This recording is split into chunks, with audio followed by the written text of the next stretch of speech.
பட்டீஸ்வரன் அறிஞர் அண்ணா மாதிரி மேல்நிலைப் பள்ளியில 11 மற்றும் 12ஆம் வகுப்பு படிக்கும் மாணவர்களுக்கிடையே நாங்கள் தான் கெத்து அப்படின்னு பள்ளிக்குள்ளேயே பெரும் சண்டையானது ஏற்பட்டிருக்கு. இந்த நிலையில வழக்கம் போல் பள்ளி முடிந்து வீட்டிற்கு திரும்பிய மாணவர்கள் வீதியிலேயே சண்டையிட்டுக் கொண்டிருக்கின்றனர். அப்போது 12ஆம் வகுப்பு படிக்கும் மாணவனை 11ஆம் வகுப்பு படிக்கும் 15 மாணவர்கள் சேர்ந்து கட்டை, கல் உள்ளிட்ட ஆயுதங்களால் தாக்கி இருக்கின்றனர். அந்த மாணவன் தற்போது மருத்துவமனையில் சிகிச்சை பெற்று வந்த நிலையில தற்போது சிகிச்சை பலனின்றி உயிரிழந்திருக்காரு. இந்த சம்பவம் பெரும் பரபரப்பை ஏற்படுத்தி இருக்கக்கூடிய நிலையில அந்த 15 மாணவர்களையும் போலீசார் கைது செய்து விசாரணை மேற்கொண்டு வருகின்றனர். அயோத்தியில் பாபர் மசூதி இடிக்கப்பட்ட சம்பவத்தின் 33வது நினைவு தினம் இன்று அனுசரிக்கப்படுது.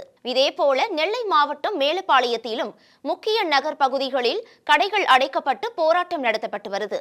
இதனால அப்பகுதி முழுவதும் போலீஸ் பாதுகாப்பு பலப்படுத்தப்பட்டிருக்கு. மேலும் இதேபோல அந்த பகுதிகளில் இருக்கக்கூடிய முக்கிய பகுதிகள், மக்கள் சேரக்கூடிய இடங்கள்ல போலீஸ் பாதுகாப்பு பலப்படுத்தப்பட்டிருக்கு.